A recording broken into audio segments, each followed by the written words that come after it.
సాంబశివరావు గారు ప్లీజ్. సాంబశివరావు గారు. Thank you sir. అసెంబ్లీలో సాంబశివరావు గారు. శ్రీనివాస్ అధ్యక్ష మా గౌరవ ముఖ్యమంత్రి గారిని పట్టుకొని వారు మాట్లాడిన మాటల్ని తీవ్రంగా ఖండిస్తున్నారు అధ్యక్ష. మా గౌరవ ముఖ్యమంత్రి రేవంత్ రెడ్డి గారికి రాహుల్ గాంధీ గారి అపాయింట్మెంట్ ప్రతి సందర్భంలో దొరుకుతుంది, ప్రతి సందర్భంలో కలిసి వస్తున్న సందర్భం కూడా బయట ప్రపంచం తెలుసు. ఇటీవలనే అటు ప్రియాంక ఇటు రాహుల్ గాంధీ మధ్యలో రేవంత్ రెడ్డి గారు తెలంగాణ ముఖ్యమంత్రికి అరుదైన గౌరవం దక్కిందనేటువంటి ఫోటోలు కూడా మనకు కనిపిస్తున్నాయి. ఇందిరాభవన్ లో మన తెలంగాణ సంబంధించిన ఈ బీసీ బిల్లుకి సంబంధించిన పవర్ పాయింట్ ప్రెజెంటేషన్ ఇచ్చిన రోజు కూడా అభినందించిండు. ఆ తర్వాత పార్లమెంట్ సభ్యులతో కలిసి డిన్నర్ లో కూడా వారి రాహుల్ గాంధీ గారు ప్రత్యేక రేవంత్ రెడ్డి గారిని ఉప ముఖ్యమంత్రి గారిని కూడా పిలిచిండ్రు.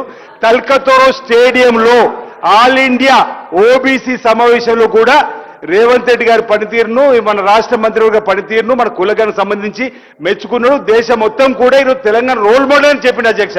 ఈరోజు వాళ్ళు మా నాయకులకు సంబంధించిన దానిలో విభేదాలు సృష్టించాలని చేసే ప్రయత్నం కరెక్ట్ కదా అధ్యక్ష.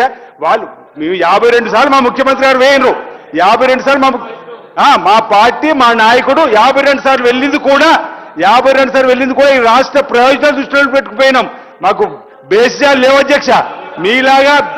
మీలాగా బేస్యాలకు పోయి రాష్ట్రానికి ఇబ్బంది జరిగినటువంటి మీ నాయకత్వంలో ఈరోజు మా ముఖ్యమంత్రి రేవంత్ రెడ్డి గారికి గౌరవం ఉన్నది.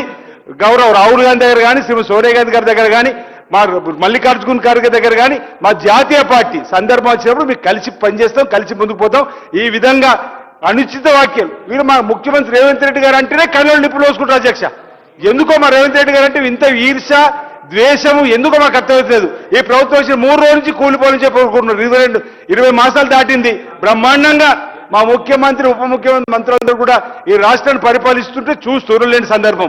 ఈరోజు ఈ బీసీలకు సంబంధించి ఒకటే మాట చెప్పు, 50% క్యాప్ ఎత్తివేయడానికి కోసం ఆర్డినెన్స్ పైన జరుగుతున్నటువంటి సవరణ బిల్లుపై చర్చ. 42% బిల్లు ఆల్రెడీ 42% బిల్లు ఆమోదం పొందింది, కేంద్ర ప్రభుత్వం పెండింగ్ ఉంది. బీఆర్ఎస్ ప్రభుత్వం 50% క్యాప్ వేసినటువంటి దాన్ని ఎత్తివేయడానికి కోసం ఆ రోజు 50% లిమిట్కే మీరు పరిమితం. 2018లో సుప్రీంకోర్టుకి ఏమి ఇచ్చారు అధ్యక్ష? ఈసారి ఆఖరికి మీరు ఈ చట్టం అవకాశం ఇవ్వండి, ఈ 50% పరిమితులు చేస్తామన్నారు.